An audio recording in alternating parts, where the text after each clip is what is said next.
Welcome to our series on the history of Sir Thomas More and the writings of Sir Thomas More.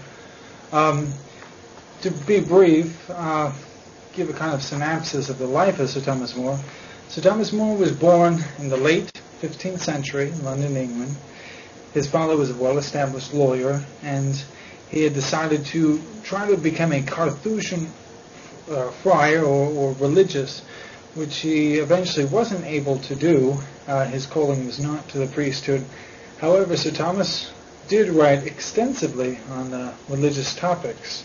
Sir Thomas aided King Henry VIII in the writing of the book of the Defense of the Seven Sacraments, in which he outlined the basic fundamental need for the sacraments in the Catholic faith, contrary to the beliefs of that of Luther. So in any case, most of Sir Thomas More's poetry is very deep, and also it's very reflective.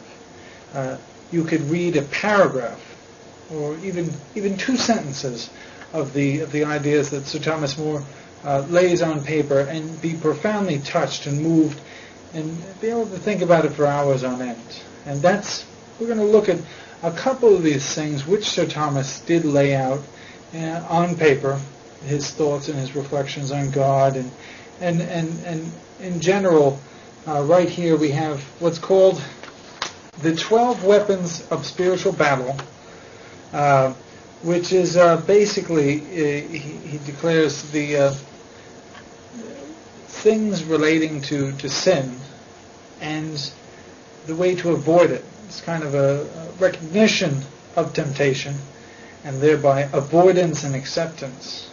It's really beautiful. We'll start off with one example that should be able to get kind of a glimpse of what we're talking about here. This is just subtitled as "The Nature and Dignity of Man."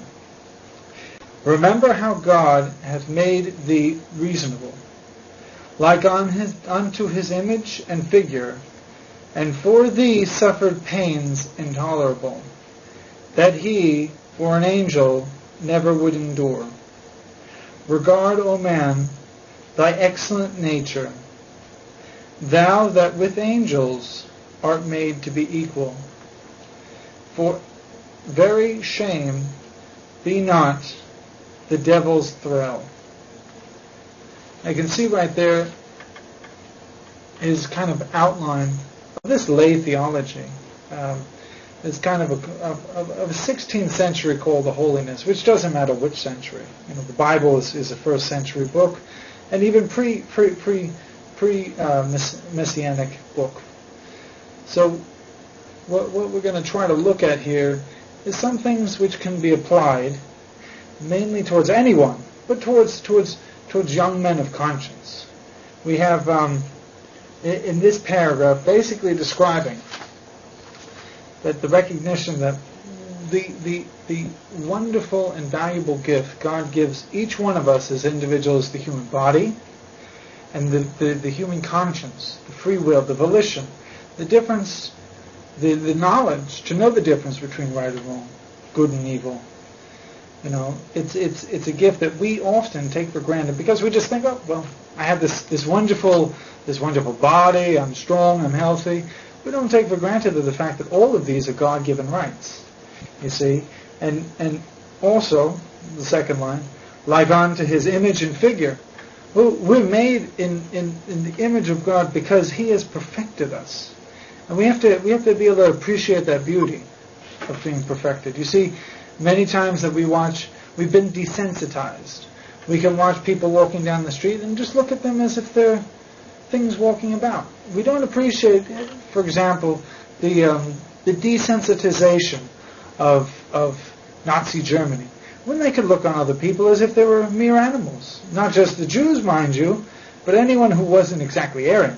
This included the Poles, this included Russians, French, and all these other ridiculous notions where you consider yourself higher than other people. Well, right here is like unto his image and figure is all of us. And we'll get into that a little bit further. And for thee suffered pains intolerable.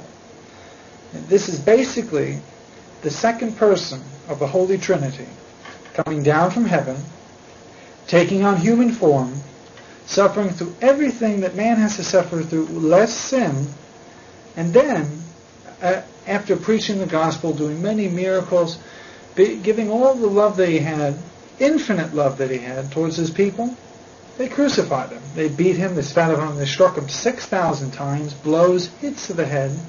They nailed his hands with 9-inch nails to the nerve which is referred to as the excruciating nerve, because that's the nerve that they crucified with, is the most sensitive nerve in your body, which is the one that controls your fingertips, for example.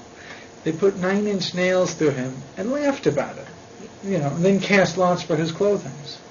So not only was it a physical suffering, but a mental suffering, that his disciples abandoned him, that they denied him. So you see, Sir Thomas More is pointing out here that for thee, meaning us, people in general, he suffered intolerable things. That he, Jesus, for an angel, would never endure, which he wouldn't. An angel is a pure conscience being, created, as Sir Thomas said, for its splendor, for its beauty, for God. It's a servant. An angel is a servant of the Lord. So for example, Lucifer, Jesus did not come into this world to suffer and die for him. He came into this world for his creation, for his human people, for his greatest creation, as he would consider it. Because the difference between a man and an angel, reasonably, is the fact that they can discern what they desire to do with volition, with the ability to have free will. They don't have any kind of they don't have any desire to do anything but God's will. So what it's laying out here is that this remarkable gift of him laying down his life for his friends, for mankind, for his own people, for his children, you see. And thou that with angels art made to be equal. Same thing right there. Now, through his life, death, and resurrection, you, I, everyone is not capable of going to heaven, which before that was not possible, because of the things that had happened before that. But Jesus allowed it afterwards, through his suffering, his pain, and his glorification. And then at the very end it says, "For very shame be not the devil's thrall," which is basically saying, in a nutshell, that because of this profound, not humiliation, but recognition for what Jesus did for us, we should not be fallen into temptation as this kind of, where we fall into the devil's snare. That's what he's kind of laying out there. And just to go over it again, remember how God hath made thee reasonable, like unto his image and figure, and for thee suffered pains intolerable, that he for an angel would never endure. Regard, O man, thy excellent nature, thou that with angels art made to be equal. For very shame be not the devil's thrall. And there's just one more. I'll read it slow so one can understand the Old English in it, but you should be able to capture the very idea of it very simply. This is subtitled, "The Peace of a Good Mind." Why lovest thou so brittle world's joy? Make all the myrrh, take all the fantasies, take every game, take every want toy, take every sport that man can devise thee. Among them all are wants.